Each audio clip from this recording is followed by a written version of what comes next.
I feel like Elway has really kind of put his mark on this, saying like the only way we're ever really going to succeed in winning Super Bowls is to take on old winning Super Bowl quarterbacks.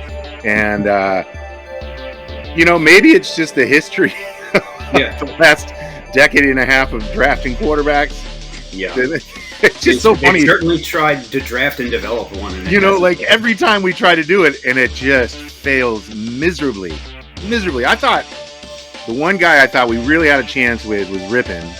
I thought he was going to end up being something, and it's just the strangest thing. But then there's a beautiful thing about the state of Colorado, right? Like it is open, it's airy, it's mountains, it's hiking, it's beautiful, it's sunny all the time, and it's really easy to court people from out of town to come play for the Broncos, and simply based on that alone, I think, honestly, because it doesn't go by me a day that I'm like, man, it's nuts how we keep building winning teams through free agency or trades at that quarterback position.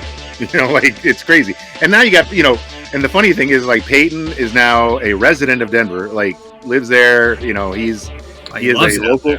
It's awesome, man. And like, he's heavily involved in the town, and Russell seems really excited to be there as well. It's really cool. Isn't Peyton trying to buy into one of the ownership groups that is? I think so, and I don't think he's going to get in there unless he joins. Right now, it's one of the Walmart heirs is really in the front line, I think. So I'm not sure if Peyton's going in on that. I thought maybe he was trying to get involved in a different kind of league there for a bit, but it's just cool that these guys come in and just become so comfortable and happy to be in Colorado. And then, it's just great. The only thing is, man, it made Thursday night kind of boring for me. Yeah. First pick. You dumped all your draft picks in order to get Russell Wilson in this game. Yeah, the first pick at number 64 in the second round, the linebacker Nick Bonito. The guy from Oklahoma. Yeah, and so it's just been interesting, and it is fascinating to really see what we gave up. But that's where I started putting it together. I was like, oh, I see. They're like, we're not going to build through the draft. We're literally just going to try to win now.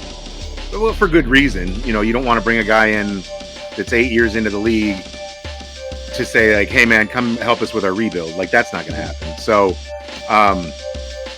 it's interesting to watch what we gave up, because at first when it happened, I was excited, but I was like, whoa man, I feel like we're giving up the farm for this guy. Like, also, has he been playing at his elite level for the last couple of seasons? I don't think so, but you also put together what team was he behind, who was his offensive line in Seattle at the time, and they kept trying to address that stuff. And so I was like, man, I don't know, man. This guy might kind of be past that.